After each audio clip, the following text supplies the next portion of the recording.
નમસ્કાર, હું છું માર્ગે. આપની સાથે હેડલાઇન્સમાં જોઈએ કેટલાક મહત્વના સમાચાર. પશ્ચિમ બંગાળમાં 3 બેઠકો પર યોજાનારી રાજ્યસભાની પેટા ચૂંટણી પૂર્વે મોટો રાજકીય ઉલટફેર થયો છે. ટીએમસીના 3 પૂર્વ સાંસદો સુખેન્દુ શેખર રોય, પ્રકાશ ચિકબડાઈક અને સુષ્મિતા દેબ સત્તાવાર રીતે ભાજપમાં સામેલ થયા છે. ભાજપે એન્ટ્રી સાથે જ આ ત્રણેય નેતાઓને પોતાના ઉમેદવાર જાહેર કર્યા છે. પૂર્વ સાંસદોએ તૃણમૂલ કોંગ્રેસ સરકાર પર ભ્રષ્ટાચારના ગંભીર આક્ષેપો કર્યા હતા. હરિયાણાના ગુરુગ્રામમાં મોડી રાત્રે દીપક નાંદલ ગેંગ અને પોલીસ વચ્ચે ભયાનક એન્કાઉન્ટર થયું હતું. બંને તરફથી થયેલા ક્રોસ ફાયરિંગમાં 5 બદમાશોને ગોળી વાગી હતી, જેમાંથી 4ના મોત થયા છે. આ શૂટર્સે એસજીટી યુનિવર્સિટીના સ્થાપકના પુત્ર વિશાલ બેરીને તેમના જ ઘરમાં બંધક બનાવી કરોડોની ખંડણી માંગી હતી. પરિવારે ચતુરાઈથી પોલીસને જાણ કરતા પોલીસે સફળ ઓપરેશન પાર પાડ્યું હતું. સુરતમાં 2 દિવસમાં 18 ઇંચ વરસાદથી સર્જાયેલી તારાજી બાદ મુખ્યમંત્રી ભૂપેન્દ્ર પટેલે સુરતની મુલાકાત લીધી હતી. સર્કિટ હાઉસ ખાતે યોજાયેલી 2 કલાકની બેઠકમાં તેમણે ખાડીના રીડેવલપમેન્ટ, ઊંડાણ અને ગેરકાયદે દબાણો હટાવવા માટે 500 કરોડના પેકેજની જાહેરાત કરી છે. મુખ્યમંત્રીએ દબાણો તોડી પાડવા આદેશ આપતા સ્પષ્ટ કર્યું છે કે બેદરકાર અધિકારીઓ અને કોન્ટ્રાક્ટર્સ સામે પગલાં લેવાશે.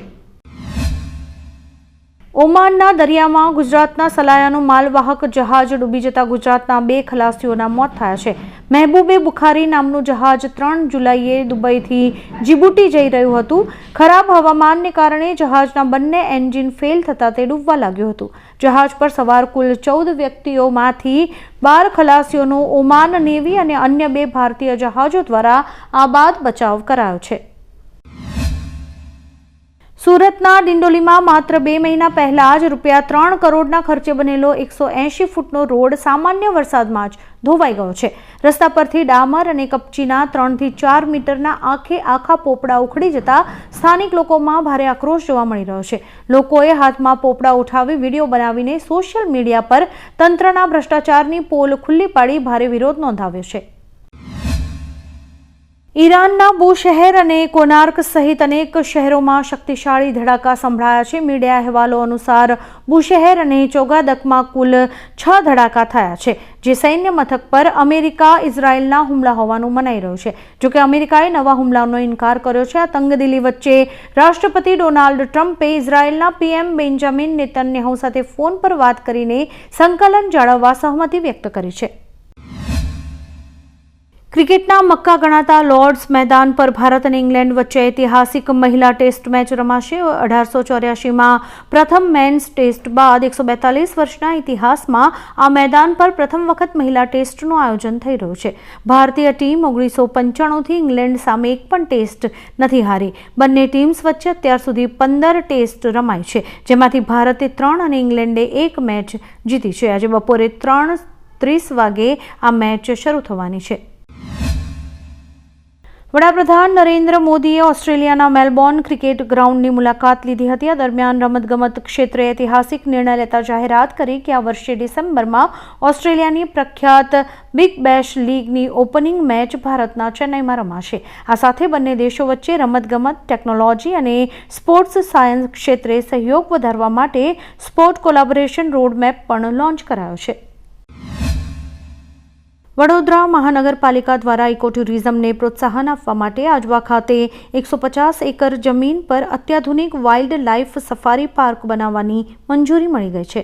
આ પ્રોજેક્ટ આગામી 1.5 થી 2 વર્ષમાં પૂર્ણ થશે, જ્યાં સિંહ, વાઘ ઉપરાંત જીરાફ અને ઝીબ્રા પણ જોવા મળી શકે છે. આ પાર્કથી વાર્ષિક ₹100 કરોડની કમાણી અને 4500 નવી નોકરીઓની તકો ઊભી થવાનું લક્ષ્ય છે. ઈરાને અમેરિકાનું શક્તિશાળી MQ-9 ડ્રોન તોડી પાડ્યાનો દાવો કરીને એક વિડીયો જાહેર કર્યો છે. ઈરાની સેના IRGCએ અમેરિકાને હોર્મુઝ સ્ટ્રેટમાં દખલ ન કરવા ચેતવણી આપી છે અને કહ્યું કે જો હુમલા ચાલુ રહેશે તો વૈશ્વિક અર્થતંત્રને મોટું આર્થિક નુકસાન થશે. બીજી તરફ અમેરિકી કમાન્ડ સેન્ટકોમે દાવો કર્યો છે કે તેણે ઈરાનના 170થી વધુ સૈન્ય ઠેકાણાઓ અને મિસાઇલ ભંડાર પર ભીષણ હુમલા કર્યા છે. અયોધ્યા રામ મંદિરમાં દાનની ગણતરી કરતા 23 કર્મચારીઓએ એકસાથે રાજીનામા આપતા હડકંપ મચ્યો છે. કામના કલાકો 6 થી વધારીને 9 કલાક કરવા, રજાઓ ઘટાડવી અને માસિક પગાર 14,755 થી ઘટાડીને 8,000 થી 11,000 કરવાના વિરોધમાં આ નિર્ણય લેવાયો છે. ગુરુવારે માત્ર 13 કર્મચારીઓ હાજર રહેતા દાન ગણતરી ખોરવાઈ હતી. હવે પોલીસ વેરિફિકેશન બાદ જ નવી ભરતી કરાશે. ફિફા વર્લ્ડ કપના ક્વાર્ટર ફાઇનલના મુકાબલામાં ફ્રાન્સે મોરોક્કોને 2-0 થી હરાવી સેમીફાઇનલમાં ધમાકેદાર એન્ટ્રી કરી છે. ફ્રાન્સ અને મોરોક્કો વચ્ચે થયેલા મુકાબલામાં મોરોક્કોની ટીમ એક પણ ગોલ નોંધાવી શકી ન હતી. ફ્રાન્સે હાફમાં રમતની ગતિ બદલી અને માત્ર 6 મિનિટના અંતરાલમાં 2 ગોલ કરીને મેચ પોતાના નામે કરી લીધી હતી. હવે ફિફા વર્લ્ડ કપ 2026ની સેમીફાઇનલમાં પહોંચ્યા બાદ ફ્રાન્સનો મુકાબલો સ્પેન અથવા બેલ્જિયમ સામે થશે. ભારત સરકારે ડ્રગ્સ રૂલ્સ 1945માં મોટો સુધારો કરતા આલ્કોહોલ માત્રાવાળી ઓરલ દવાઓને શેડ્યુલ H1 શ્રેણીમાં સામેલ કરી છે. એટલે કે હવે ઇથાઇલ આલ્કોહોલની માત્રા 12%થી વધુ અને જે પણ દવા 30 ml થી વધુના પેકિંગમાં આવે છે તે ડોક્ટરની રસીદ વગર વેચી નહીં શકાય. વધુમાં દુકાનદારોને તેનો રેકોર્ડ પણ રાખવો પડશે.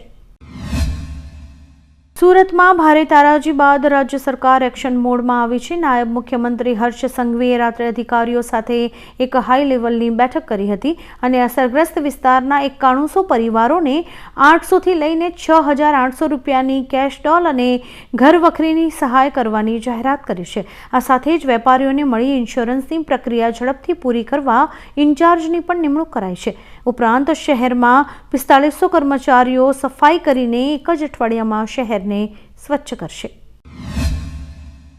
હવામાન વિભાગે આગામી 24 કલાક માટે ઉત્તરાખંડમાં ભારે વરસાદનું રેડ એલર્ટ જારી કર્યું છે, જ્યારે કે પશ્ચિમ ઉત્તર પ્રદેશના કેટલાક વિસ્તારોમાં ભારે વરસાદની આગાહી વ્યક્ત કરાઈ છે.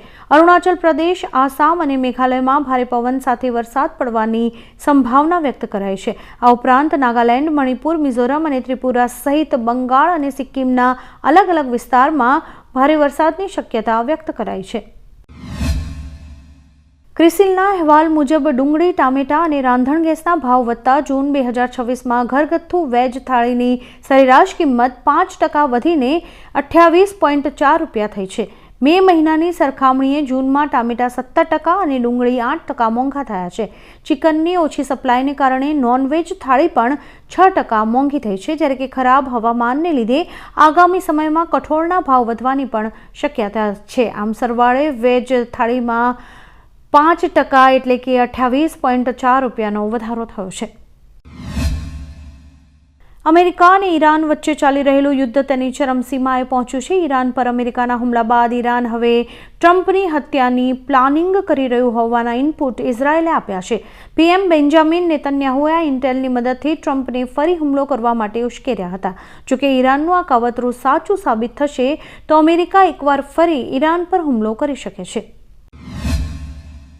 યુદ્ધ વચ્ચે અમેરિકાના રાષ્ટ્રપતિ ડોનાલ્ડ ટ્રમ્પને મોટું નુકસાન થયું છે. ડોનાલ્ડ ટ્રમ્પના પુત્ર એરિક ટ્રમ્પે અમેરિકન બિટકોઇન પરનો મોટો દાવ સંપૂર્ણપણે તેમનો ઉલટો પડી ગયો છે, જેમાં તેમને 5700 કરોડ રૂપિયાથી વધુનું નુકસાન થયું છે. બ્લૂમબર્ગની ગણતરી મુજબ છેલ્લા 10 મહિનામાં એરિક ટ્રમ્પને આ મોટું નુકસાન થયું છે. વધુમાં કંપનીએ આ અઠવાડિયે નાસ્ડેક પર તેની લિસ્ટિંગ જાળવી રાખવા માટે એક રિવર્સ સ્ટોક સ્પ્લિટ અમલમાં મૂકવો પડ્યો હતો. રાજ્યમાં ભારે વરસાદ બાદ ચોમાસાની ગતિ હવે ધીમી પડી છે. હવામાન વિભાગની નવી આગાહી મુજબ રાજ્યના વિવિધ જિલ્લાઓમાં છૂટાછવાયા સ્થળોએ હળવોથી મધ્યમ વરસાદ પડી શકે છે. જોકે હાલ રાજ્યમાં ક્યાંય પણ અતિભારે અથવા ભારે વરસાદની સંભાવના દર્શાવવામાં નથી આવી, જ્યારે કે 10 અને 11 જુલાઈ દરમિયાન કચ્છ, ઉત્તર ગુજરાત, મધ્ય ગુજરાત, દક્ષિણ ગુજરાત તેમજ સૌરાષ્ટ્રના અનેક જિલ્લાઓમાં હળવા વરસાદી ઝાપટા પડી શકે છે. ચોથી T20 મેચમાં ઇંગ્લેન્ડે ભારતને 9 વિકેટે હરાવીને T20 સિરીઝ પોતાના નામે કરી છે. પ્રથમ બેટિંગ કરતા ભારતે 20 ઓવરમાં 7 વિકેટે 158 રન બનાવ્યા હતા, જેમાં શ્રેયસ અય્યરે 80 રનની ઇનિંગ રમી હતી. જવાબમાં ઇંગ્લેન્ડે માત્ર 13.5 ઓવરમાં 1 વિકેટ ગુમાવીને આસાનીથી લક્ષ્ય હાંસલ કરી લીધું હતું. ભારતની બેટિંગ લાઇનઅપ ફરી એકવાર ફ્લોપ સાબિત થઈ હતી. 12 વર્ષ બાદ ઇંગ્લેન્ડે ભારતને સિરીઝમાં હરાવ્યું છે. આવા જ કેટલાક રસપ્રદ સમાચારો નિહાળવા માટે અમારી યુટ્યુબ ચેનલને લાઇક, શેર અને સબસ્ક્રાઇબ કરો અને જોતા રહો હેડલાઇન્સ.